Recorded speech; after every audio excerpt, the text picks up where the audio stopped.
lusot at lulusot talaga. 'Di ba? Ngayon, mga kababayan, itong si Panfilo Lacson ay nagbigay rin ng pahayag doon sa video na inilabas kahapon ni Saldico, mga kababayan. Ito nga po 'yon. Yung sinasabi ni Ping Lacson, pinuna niya yung mga paratang ni Saldico. Yung mga petsa na nakita ni Ping Lacson ay isa talagang malaking sablay. Bakit? JP, mga kababayan, talaga naman nahulog sa kumunoy ng kasinungalingan etong si Saldico dahil po sa video na yan na mukhang hindi pinagandaan. Bakit? Ini-screenshot ko or ini-screen video ko, mga kababayan, yung unang-una o kauna-unahang video na inilabas ni Saldico doon sa kanyang programa. At ito ay panoorin natin, mga kababayan. Ayan ha. Ito, makita nyo naman, ito po ay hindi ko inedit. Walang edit ito. Simula't simula nung pinuntahan ko yung page. Ayan ha, page ni Saldico, mga kababayan, may check mark, ibig sabihin verified. Sa kanya talaga yan, ini-screen record ko. Oh. Part 1, sa kanya talaga yan. Nakita nyo naman, di ba? Nakita nyo. Sa video niya talaga, sa page niya kinuha. Oh. Ayan, mga kababayan ha. Nag-deliver. Ayan. Tingnan nyo maigi. Papunta sa bahay nila Pangulong.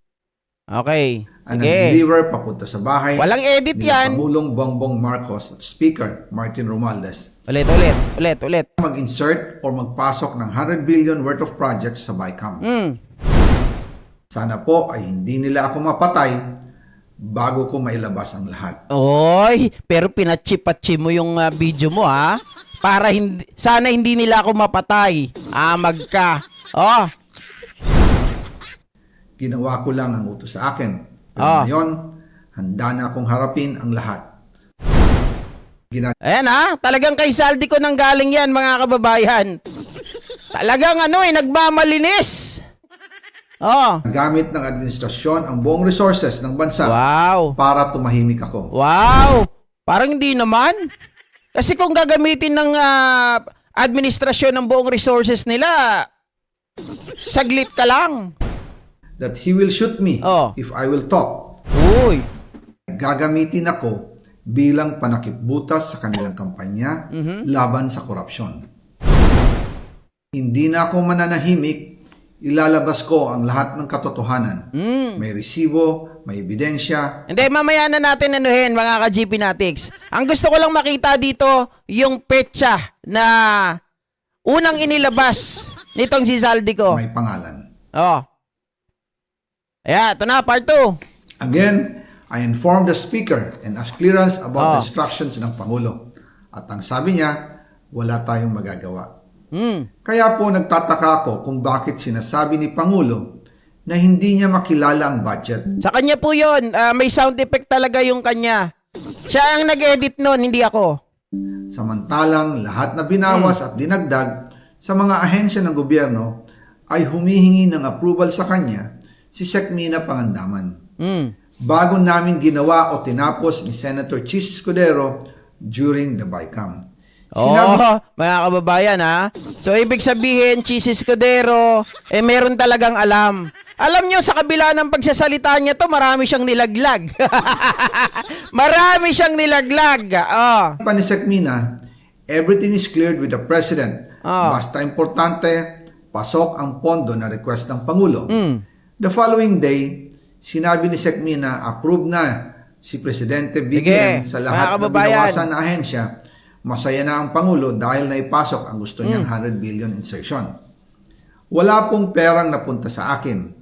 Lahat po ng insertion napunta sa ating Pangulo at Speaker Martin Romualdez. Kaloko. Wala daw perang napunta sa kanya. Mga ka-GP Natics, ilalagay mo yung sarili mo sa sa bingit ng kamatayan na walang napupunta sa'yo. Kalokohan yun. Mga kababayan, naalala nyo yung sabi ni Sarah, nag-imbestiga kami. Diyan pa lang sa procurement ng overpricing ng laptop. 'Di ba? Sunwest 'yon. Kay Saldi ko 'yon. Pero hindi po 'yun binulgar ni Sara. Ngayon lang niya sinabi, 'di ba? Doon pa lang may kickback ka na eh. Oh. Ako lang at ang aking mga tao, sila Paul Estrada, Mark Tiksay, at ang aking mga security ang nag-deliver papunta sa bahay nila Pangulong Bongbong Marcos Oh, at Speaker sige. Martin Romualdez sa North Forbes Park, South Forbes Park, Oh. hanggang sa Malacanang. Yung mga deliveries po ay merong record. May ng record. aking mga tao. Totoo po yung sinasabi ni Orly Oh, Gutesa. totoo daw yung sinabi ni Orly Gutesa, ha? Mga kababayan, ito, dito ka talaga malalaglag eh. Alam nyo, gusto nilang palabasin na tama, di ba? Gusto nilang magkaroon ng corroboration yung sinasabi ni Gutesa na kahit hindi siya lumabas, si Saldico na ang magpapatunay. Mga kababayan, kung ito ay totoo at nagtutugma, talagang ano yan, matinding pasabog. Matinding pasabog. Kaya lang mga kababayan dito sumablay. Na nag-deliver siya sa Oh. Forbes Park. Teka. Totoo po yung sinasabi ni Orly Gutesa na nag-deliver Kung titingnan nyo dito, ano to mga kababayan, January 11, 2025, di ba? January 11, 2025. Cash out. Ilan to mga kababayan? 13 luggages. January 11, 2025. Kung iisipin ninyo, sa pagkakaalam ko ha, mga ka-GP Natics, sa pagkakaalam ko, yan muna, tingnan natin. Sa pagkakaalam ko kasi, yung tawag dito, yung budget or yung BICAM, okay? Yung BICAM na sinasabi niya, nag-insert si Pangulo ng 100 billion sa BICAM na alam naman natin, he could do, mga kababayan. Malaya siyang gawin yung bagay na yon na pag-insert doon pa lang sa NEP. Ngayon, titingnan natin. Kasi nung panahon na yan, mga kababayan, mga ka-GP Natics, yung mga January, ito, ang pagkakaalam ko ha, etong BICAM na to, ano pa lang, kumbaga, hindi pa siya, ongoing pa rin by January mga kababayan. Diyan pa lang mag-call ng diyan pa lang yan papunta sa Kongreso nung mga panahon na yan. Okay? Nung January. So dito, paanong sinasabi niya na nag-deliver na kaagad sila, mga kababayan, ng ilang 13 luggages. siya sa Ayan. Forbes Park. 'Di ba? 13 luggages daw yung kanilang i-deliver na doon sa bahay ni Speaker at ng Pangulo. Sige mga kababayan, anuin pa natin yung ibang mga dates. Totoo din po ang sinasabi ni Orly Gutesa na nag-deliver siya sa Malacanang. Ito daw. Siya ay nasa Senado. Ayan mga ka-GP. Titingnan ninyo ha. Sabi dito, wait, antay tayo. Na nag-deliver siya sa Malacanang nung siya ay nasa Senado. November 29, 2024. Mga ka-GP Natics, nag-deliver daw sila. Sabi ko nga, ongoing pa lang nung panahon na yan. Kung iisipin pa natin, kung si Gutesa naman ay nag-deliver, mga kababayan, sa bahay ni Speaker Romualdez o ni Pangulo sa Aguado, diyan sa Malacanang. Isipin ninyo, ayon kay Gutesa sa kanyang salaysay, mga kababayan, December pa lang daw po ay December 2024 pa lang siya nakapasok, mga kababayan, bilang security aid nitong si Saldico. So paano nangyari yon? Sabi ko nga kagabi nung kay Direk Freddy habang ako ay nanonood sa kanya, kasi hindi ko kaya kagabi mga kababayan na tumutok, no? So nakikinig lang ako kay Direk Freddy, sabi ko ano ito, doppelganger? Mga kababayan, hindi pa pumapasok bilang security itong si Gutesa, nakapag-deliver na kaagad ng pera kay Romualdez at kay PBBM. Pangalawa, mga ka-GP Natics, hindi pa natatapos ang BICAM. Meron na kaagad sila. Remember, 2024 to ha. Ang pinag-uusapan natin, 2025 budget. Ibig sabihin, 2025 budget, 2025 BICAM, inaasikaso yan prior, di ba? Prior, mga kababayan. November pa lang, inaasikaso yung BICAM. Okay? Natapos yan mga around ilang mga buwan, 'di ba? Bago nag-Congress call, mga ka-GP Natics, bago ipinasa yan sa Congress. Oh. Tapos, Diyos mio, Marimara.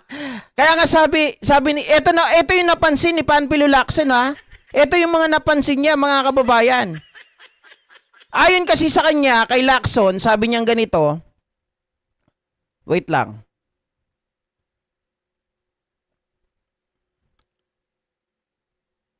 Pakita ko sa inyo. Yung quote card nitong si Lacson, bago natin ituloy yan, mga kababayan, sabi ni Lacson ay ganire. What I've noticed in video, teka lang, hindi nyo pala nakikita. Sorry, medyo nalilito na talaga ako. Okay. Photo share. Ayan, sabi ni Ping Lacson, mga kababayan. Ayan, mga ka-GP Natics, sabi niya, what I've noticed in the video, however, is while he talks of 2025 GAA, several dates of the supposed deliveries were done in 2024, which obviously contradicts his narration about the insertion in 2025 GAA. Mga ka-GP Natics, yan ang sinabi ni Panfilo Lacson. Diba?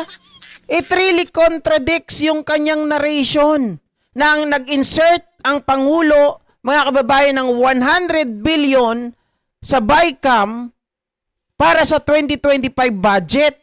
By November, nakita natin, by November 2020 na, tawag dito mga kababayan, ano yung petsa dito? Wait lang. November 29, 2024, ongoing pa lang yung BICAM. Tapos nakapag-deliver na? Oh. Kaya nagtataka si Lacson. Ay, sabi niyang ganon, hindi natin pwedeng pagkatiwalaan ito. Hindi ito kapanipaniwala. 'Di ba? Hindi ito kapanipaniwala. Pero mamaya, ipapakita natin, dahil nga napuna, mga kababayan na mambabatas, na si Panfilo Lacson, ang mga petsa na to, iba na ang naratibo nila mamaya. Papakita ko. Yang 2024 na yan, papalitan na yan. Papalitan na yan. Diba? Balikan natin yung video. Sabi ko nga, sablay-sablay talaga to eh. Mga ka-GP Natics, sige pa. Para mapatunayan ang mga litrato na deliveries, Okay. ay lalabas ko po together with this video. Oy, para daw mapatunayan ang mga litrato, ang katibayan ng mga deliveries, may mga litrato. Ito, May 1, 2024. Dito, start tayo. Mga kababayan, naalala nyo, sino ba yung mga matatagal na dito? Basahin ko yung mga comment niyo. Tanong ko lang, sino yung mga matatagal na talaga dito? Pero kilala ko naman kayo eh, pero gusto ko lang kayo tanungin. Naalala nyo ba yung vlog natin dati when it regards to Congressman Sandro Marcos, mga kababayan. Sandro Saldi, yung kasi baka magkabaliktad. Si Congressman Sandro Marcos, naalala nyo yung sinabi ko, nung siya po ay nagpahayag sa plenary, mga kababayan, tapos binakate yung pwesto ni Saldico. Ang naratibo nila, mga kababayan, pinapalabas na si Saldico ay umalis sa kanyang pwesto bilang chair ng appropriation, 'di ba? Ng appropriation ay mga kababayan, dahil daw ito due to health issue. 'Di ba? Mga kababayan, 'di ba sabi ko, sabi due to health issue kaya po siya ibinakate yung kanyang pwesto. Pero sabi kong ganun dati, mga kababayan, hindi ko lang kasi mahanap yung yung topic, yung natin, yung video na yon. Pero maliwanag, tandang-tanda ko pa, sinabi ko, nako, ganyan naman palagi eh. Kapag itong mga ito, dahil mabait si PBBM, sabi kong ganun, dahil mabait si PBBM, ay itong mga taksil na buwakan ng, di ba? Yun na yun. 'Di ba? Yung mga taksil, mga buwakaw, mga magnanakaw, at yung mga Traidor, taksil na, traidor pa.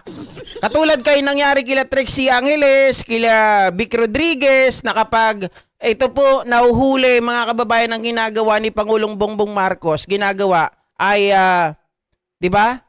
Mayroon, parang ano na lang ang inaano sa kanila, pinapalusot pa. Kumbaga, may graceful exit na binibigay sa kanila. Hindi sila kinakasuhan, hindi sila kinukulong. Mga kababayan, ganon. Sabi ko masyadong mabait. Pero ako naniniwala ako na tinanggal si Saldico hindi dahil due to health issue. Mga ka-GP Natics. Ito ay tinanggal dahil may ginawang katarantaduhan. And it appears, ang nagpapatunay niyan, ang bumabangga sa sinasabi ko ay si Toby Chanco. Because according to Toby Chanco, mga kababayan, there was a meeting that happened, tapos pinagalitan niya itong si Saldico at itong si Speaker Romualdez. Di umano, mga kababayan, di ba? Ngayon, may patunay tayo dyan. May patunay tayo sa bagay na yan. Ito. Tingnan nyo ha, kailan ba tinanggal sa appropriation itong si Saldico, mga kababayan? Ito, puntahan natin ha. Iwanan muna natin yan. Tingnan nyo maigi. Remember yung date ha, yung date, May 1, 2024. Ano pa yan? Labor Day. Diba? Pero dito, mga kababayan, nakasulat dito. Balita to ng Rappler ha. Saldico losses hold on powerful House post in wake of budget mess. Tinanggal siya, mga kababayan, dahil nga sa anomalya sa budget. Kaya nga si Pangulong Marcos, 'di ba mga kababayan, binito niya yung 2025 budget kasi nga hindi niya na daw makilala at maraming mga nabago dahil yun kay Saldico. At later on, ayun na nga, nakita natin, narinig natin mga kababayan that he vacate, 'di ba, his post. At yun ay inanunsyo ni Sandro Marcos. At sabi ko, nako, mukhang meron ako nakikita na anomalya. 'Di ba? May anomalya. Mga kababayan, tingnan nyo yung date, January 13, 2025. Tinanggal si Saldico bilang House Appropriation Chair. Okay? So paano Saldico, dito pa lang mga kababayan, basahin ko ng konti. Sabi dito, the House of Representatives remove ako Bicol Representative Saldico as a chairperson of the powerful Appropriation Committee amid controversies surrounding the 2025 budget. Bakit ka tatanggalin ni PBBM? Nasabi mo, wala kang kinuha, malinis ka. Nasabi mo, lahat yun ay, tawag dito, hinahatid nyo yung pera kay PBBM, di ba? At kay Speaker Romualdez. Bakit ka aalisin? Kung wala ka namang mali, di ba? Mga kababayan, ano ang dahilan ng Pangulo dahil nga may anomalya? Maliwanag to na tinanggal si ako Bicol Party List Representative, mga kababayan, Saldico, doon sa isa sa pinakamataas, pinaka-powerful na pwesto dyan sa Congress, na talagang siya ang nagpapaikot ng pera. 'Di ba? Ngayon ay hawak na yan ni mga kababayan. Kung di ako nagkakamali, sino ba may hawak na ngayon? Si ata yung sa taga Nueva Ecija. 'Di ba? Yung babae. Swansing. Kung di ako nagkakamali ayan. Maliwanag to. So ngayon, balikan natin, mga kababayan, ididibunk lang natin. Talagang katawa-tawa talaga si Saldico corrupt. Ngayon, ito ay hero na ng mga DDS kasi nagulat ako dito sa nakita ko mga kababayan Sabi ni Harry Roque Sabi ni Harry Roque dito. Saan ba yung pahayag ni Harry Roque? Uy, nawala. Dito ata yun. Wait. Nakita ko yung pahayag ni Harry Roque Ay, nawala yung ano ni Harry Roque. Sabi niyang ganun. Mga kababayan, ano daw, bagong bayani ay tutulad daw kay Jose Rizal. Itong si Saldico.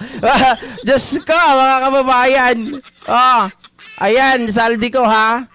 Maliwanag na maliwanag ito. May 1. Ayan May 1, 2024 cash out, mga kababayan. Paano siya makakapag-cash out ng ganyan? Ilang ano to? Oy, ang bilis naman. Ilang Mga litrato na baggages? deliveries ay ilalabas ko po together with this video. Ilang baggages yan, mga ka-GP? Wait. Palakihin ko lang ha. 34 luggages. Diba? 34 luggages. May 1. So dito pa lang, mag-iisip ka na kung ikaw ay talagang nag-iisip ha. Pero pag DDS ka, di mo makikita to. How can you able, mga kababayan, to deliver a cash with 34 luggages? Anak ng baka. Sabi ni Guteza, 48, 46, 41? Diba, mga kababayan? Pero 37 lang daw, ano lang to, ilan lang? 34 luggages, mga ka-GP Natics. Pero kahit saan mong banda tingnan, paano gagawin ni Saldico rap ang bagay na ito, samantalang tanggal na siya bilang appropriation chair, mga kababayan, chairperson during that time. 'Di ba? Meron na nga siyang mess eh. Palagay mo papahawakin pa rin siya, mga kababayan, ng pera. Kaya nga tinanggal siya eh. Nagalit ang Pangulo. Kaya si Sandro Marcos sa plenary binanggit, binabakit na nitong si Saldico yung kanyang pwesto due to health issue. Pero alam ko, sabi ko, hindi yun health issue. Ano lang yun? Graceful exit. Ganon din nangyari kay Vic Rodriguez, ganyan din nangyari kay Trixie Angeles, sabing ganon, due to health issue. Magugulat ako pagkatanggal, mamayang hapon, nagbablog na. Diba? Eto pa. Meron pang isa doon, na hindi nalagpasan natin, June. Mga litrato na deliveries ay ilalabas ko po together with this video. Ayon, June yung isa, May 1, June, ano to? Natatakpan kasi ng pangalan eh. Ayan June 27, 2024, mga kababayan. 2024 pa rin. Kahit saan mo pagbalik-balik ta rin, marami tayong pambangga sa mga DDS. Unang-una, wala na si Saldico, January pa lang, mga kababayan. Okay? Hindi, kasi kanina may 2025. Kasi babalik ta rin nila yan eh. Gagawin nilang 2025. 2025 kasi, baka nalilito kayo ha. Medyo nalito rin ako. Pero, eto, babalikan ko lang konti. January 13, 2025 na alis si Saldico. Kasi, pinapalabas nila itong petsa na to, 2025. Kasi meron, mamaya, sa huli ng ano natin, pinalitan nila yan ng 2025. Kaya binangga ko muna. Dinibang ko muna yung 2025. Kung 2025 yung nakalagay dito, wala na si Saldico noong panahon na yon. May, wala na siya. June, wala na siya. Onwards, wala na siya. Mga kababayan, bilang chairperson ng appropriation. Ngayon, babalikan natin kung 2024 naman ang pag-uusapan, isipin nyo, mga kababayan, during this time, May, January, June, July, August, September, mga kababayan, October, November, December, yan po, November pa lang nagsisimula ang BICAM. Tapos, nag-deliver na sila kaagad ng June, ng May, ng September, ng October, ng December 20, ng November 29. Doon pa lang sablay na. Mga ka-GP Natics, ano yun? Sino nag-cash advance? Wala pa yung budget, meron na kayong pera? Wala pa yung budget, meron na kayong magkano to? 100 billion?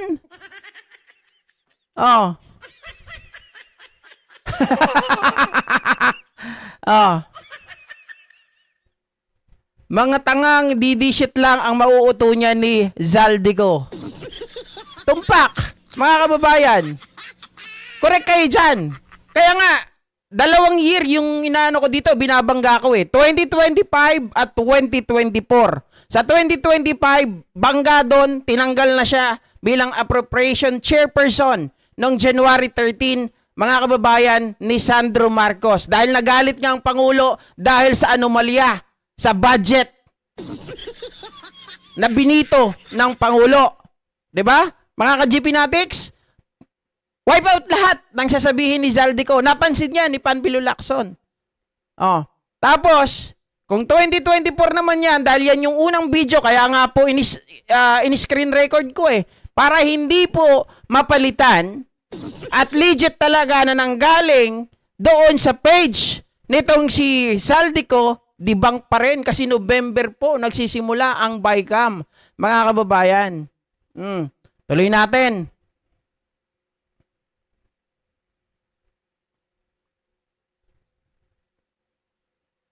Eto pa may pinapakita pa dito. Oh, ito, October, October 2, 2024, mga kababayan. Oh, luggage. Ano to Di ko alam kung ilan to, pero marami-rami din to. 37 ata. Mga kababayan, total of 1 billion. Okay, sabi ni Guteza, 41 daw luggages.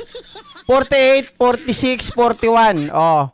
Pero dito, 37 lang. So kung sabi mga kababayan, 1 billion daw ang isang luggage. Kung iisipin mo, 1 billion ang isang luggage. Tama ba yung pagkakasabi? 1 billion ang isang luggage, mga kababayan? O kung mali ako? Kasi kung 1 billion ang isang luggage, kung iisipin mo yun, parang kulang. 'Di ba? Parang kulang. Kung 100 yun, 100 billion, di 100 luggage din dapat. Ang layo At saka October pa lang ito. November pa lang nagsisimula yung BICAM. Di ba? Sabog na sabog talaga, mga kababayan. Etong pahayag dito, nitong si Zaldico. Kung ako sa inyo, Zaldico, pinag-isipan nyo muna to. Oh? Pero marami pa rin mga tangang mga Pilipino kasi napanood ko kanina yung mga interview sa mga INC na maagang nagpunta at kagabi doon sa Quirino Grandstand. Pinagbibintangan si Pangulo, mga kababayan, at sila ay paniwalang-paniwala doon sa inilabas nitong si Zaldico. Samantalang walang ebidensya, may ebidensya nga, may petsa, mali-mali pa rin, lusaw. Oh. 25B yung kay Bangag. Paano mo nasabi? Dahil kay Zaldico? Isa ka ring nuknukan. Bagay kang ilagay sa batis ng kamangmangan at doon sa kumunoy ng kasinungalingan. 48 million kay Guteza. At yung kada isang luggage. Okay, naalala ko na. Mga kababayan, kung 48 million yun, sa isang luggage, kung iisipin nyo ilang luggage para maging 100 billion. Sasabihin ng mga hindi, magkaiba kasi yung binibigay ni Guteza, iba rin yung binigay nila Zaldico. Magkaiba 'yon. Palusot na naman mga DDS Ito pa isa, June 3. Naulit, January 8, 2024. Itinaas na, inulit-ulit lang niya kasi. Ayan, June 14.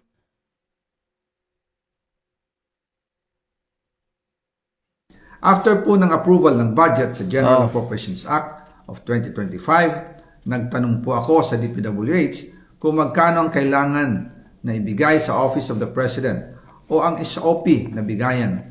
Ang sinagot sa akin ay 25%. Ang ibig sabihin nito, 25% ng 100 billion ang SOP na kailangan ibigay kay BBM mismo. In total, 25 billion ang napunta kay Pangulong Bongbong Marcos. Wow, mga kababayan.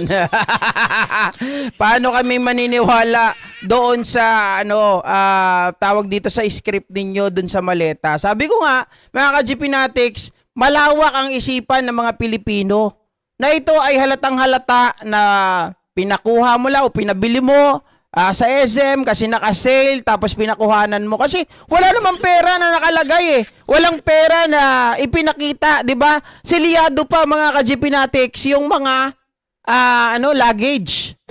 Yung mga maleta. At sabi pa ni Guteza, if my memory serves me right, mga kababayan, sabi ni Guteza, yung yung mga maleta na ikinukwento niya ay malalaki. Hanggang dito raw sa bewang ng tao. Eh, kung titingnan ko yung mga maleta na yan, hanggang tuhod lang eh. Hanggang tuhod lang. Oh. 'Di ba? Kahit kailan puro kamangmangan ang pinapairal ng mga DDS. Kaya nga, mga kababayan, dapat ilubog na sila sa kumunoy ng kamangmangan at ilagay doon sa batis ng kasinungalingan. Diba? Oo. Yun nga pangalan nito? Danzenon, di ba? Halatang halata, yung pinakita ko sa inyo kanina, mukhang pinakunan lang kasi nandun pa yung mga kababayan, nandun yung mouse, cursor ng mouse. So halatang ipinadala lang ito, ihabol lang nila doon sa hearing ng Blue Ribbon. At the same time, kaya pinatsi-patsi ito, mga kababayan, tinitest nila yung water kung may maniniwala sa kanila. At may mga kumagat nga. 'Di ba? May mga kumagat nga. Lalong-lalo na si Marcoleta, mga DDS, sila Bato, Harry Roque. 'Di ba? Lahat yan, mga kababayan. Talagang itong mga to, sumang-ayon bigla kay Saldico. At hero na nila si Saldico. Sabi ko nga sa inyo kanina, nakita ko lang si Harry Roque, nawawala kasi bigla dito eh. Di ko alam kung na-save ko eh. Sabi ni Harry Roque kay Saldico, kasama pa tag price, nagmamadali eh. Ayan, sabi pala ni Harry Roque mga kababayan, ayan sabi ni Harry Roque, kabayanihan ang ginawa mo, Saldico. Pwede ka nang ihanay kay Jose Rizal at Andres Bonifacio. Mabuhay ka. Samantalang nung nakaraan, mga kababayan, na September ata yun, kung di ako nagkakamali, sabi niya gano'n, hindi ka na nahiya. Ha? Hindi ka na nahiya. Hindi pa, kumbaga, kinukonsensya niya pati yung mga anak ni Saldico. Mahiya dapat yung pamilya mo, Saldico, sa mga pinaggagawa mong mga pagnanakaw. Pero siya, mga ka-GPnatics, nagtatago. 'Di ba? May maleta, wala ang pera. Napagatian na yata nila. 'Di ba? Ansel Domingo, nagpakita ka ng ebidensya.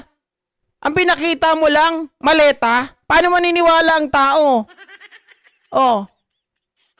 Yung sinasabi niya pa kay Lacson na tingnan mo. Huwag kang nagsasalita kaagad. Yang may mga pangalan na yan, kung yung mga project na yan, ay ibangga mo doon sa NEP. Tanga, mga kababayan, kung ibabangga yan sa NEP, meron talaga. 'Di ba? Meron talaga. Bakit kanyo? Siyempre, mga kababayan, para magtugma.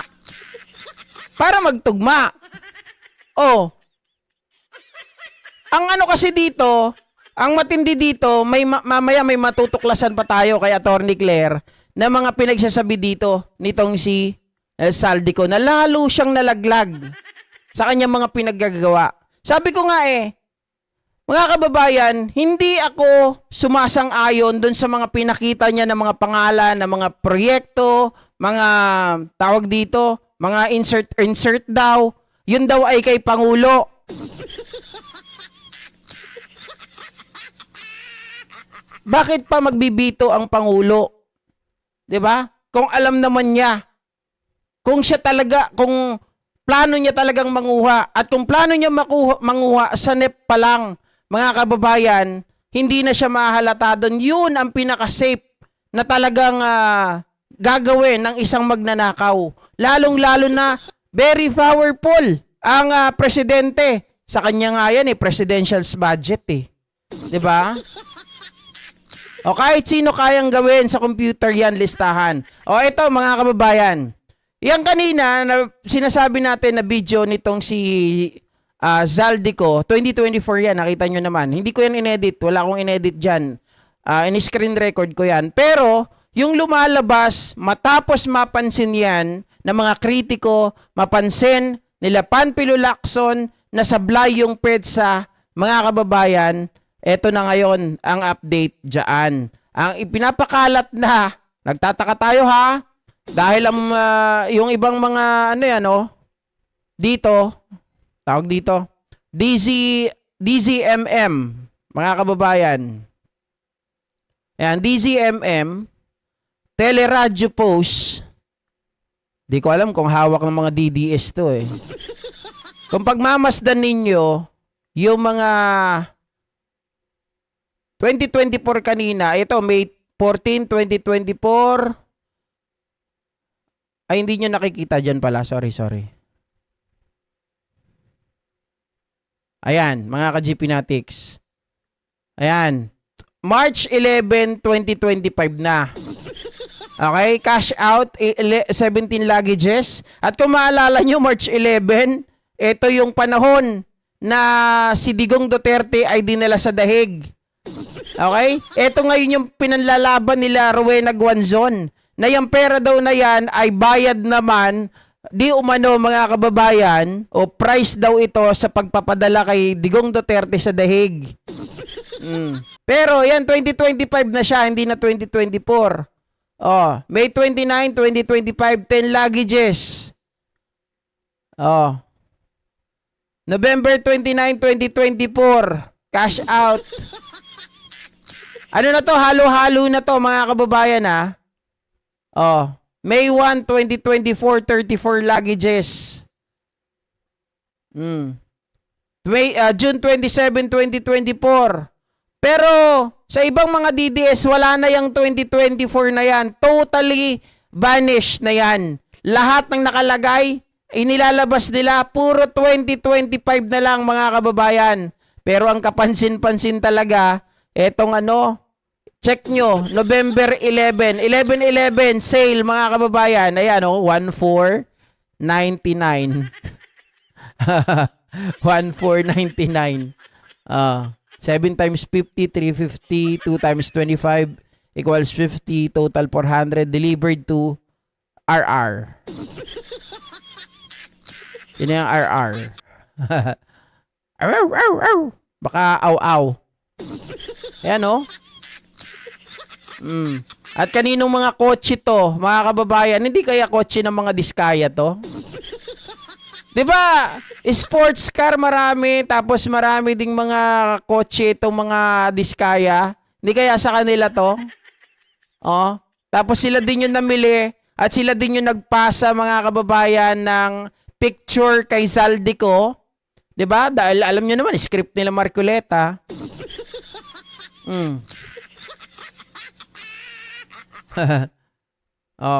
Malamang yung 100 billion na yan ang binito ni PBBM. Yan ang insert ni Zaldico at Escudero kay PBBM nila. Ipupukol yung insert nilang dalawa. Ayan ang pag-usapan natin mga ka-GPnatics dahil si Attorney Claire Castro ay nagsalita rin hinggil sa bagay